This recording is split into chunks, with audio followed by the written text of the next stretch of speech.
NLP, Neuro Linguistic Programming. It's kind of an old-fashioned name for what we now understand about our unconscious mind. So what is it that is happening behind our consciousness? And I've known about NLP for years from a business perspective with regard to how you build a rapport with people. A lot of it is about body language. So you sit in a way that matches and mirrors the person that you're connected with, making eye contact with people. So there are lots of things that we do, sometimes naturally, sometimes not so naturally, to connect with people and communicate with people.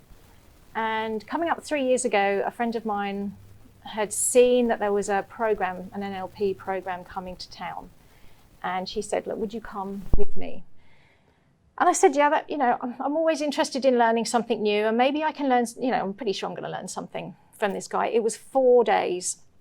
I thought that's pretty heavy going, and it was really cheap.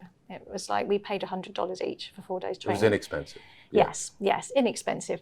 So I was a little bit suspicious, I have to say, that why would they allow you to attend something like that at that cost? Then surely not going to make any money. There must be something. A little skeptical. Yes. Anyway, we went. I made an agreement with my friend that if it was very salesy and that we had to sign our life away to learn anything, then I wasn't going to be interested in that. Pay off. Yeah, definitely. And she agreed. We were on the same terms when we came to that. So anyway, first day came and went. I loved it. I loved the style of the trainer. It was very interactive, even though there were over 100 people in the room. Very interactive. They were giving us some information. We were then practicing with each other. They were doing lots of demos on stage. So they were pulling people from the audience to demonstrate things like removing limiting beliefs, allowing people to dislike a foodstuff that they crave. So basically removing that from your craving, which was kind of interesting to watch. We did a whole range of things. Day one, great, loved it.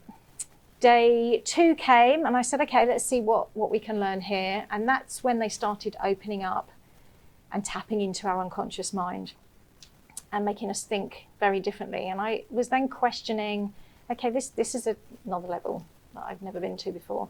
Still really enjoyed it. Day three came, again, really enjoyed the training, but I was getting a little bit suspicious about these people that were coming up on the stage and being cured of whatever their issue was so quickly. And the last day came and I'd had a great time.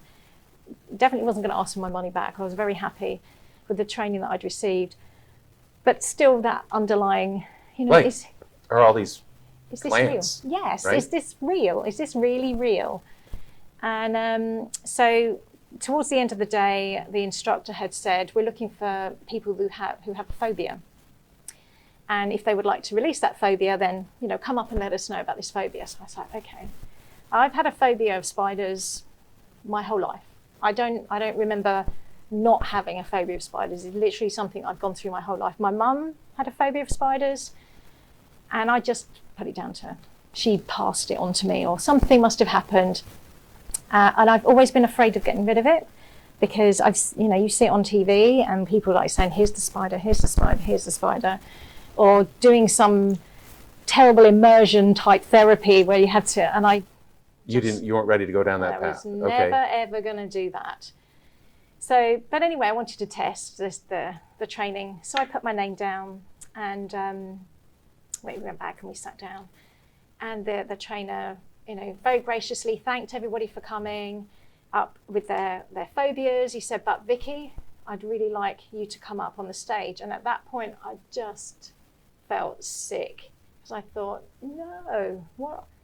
Why? Why me? Why me? Why did he choose me? And all I could think of was that these people had these food cravings removed. The last thing they did with them was bring this food to them to see if it actually and they're going to bring a spider to you. That's what you're thinking. So, but he obviously knew that's what I was thinking, because he said, we don't have any spiders. You're okay. Would you come up? I was like, oh no. So anyway, go up on the stage. I was probably there 10 minutes. I don't really remember the timing. We went through this process. And at the end of it, he asked me how I felt about spiders. And I was like, I don't know that I have any feeling really about them. Then he showed on the TV screen behind us this huge like YouTube video of a tarantula, and I've never seen a spider, certainly not that close, not even on TV. I couldn't look at them at all. And I was just captivated, and I was like, oh wow, it's kind of cute really, it's furry, and he's looking at me and my friend's looking at me. And well, that was 3 years ago. I don't have my phobia of spiders. I'm now able to actually put them in a glass and put a piece of paper underneath and put them outside. I've removed my mum of her phobia, and it made me realise that even things that you hold on to because you're too afraid to let go of can change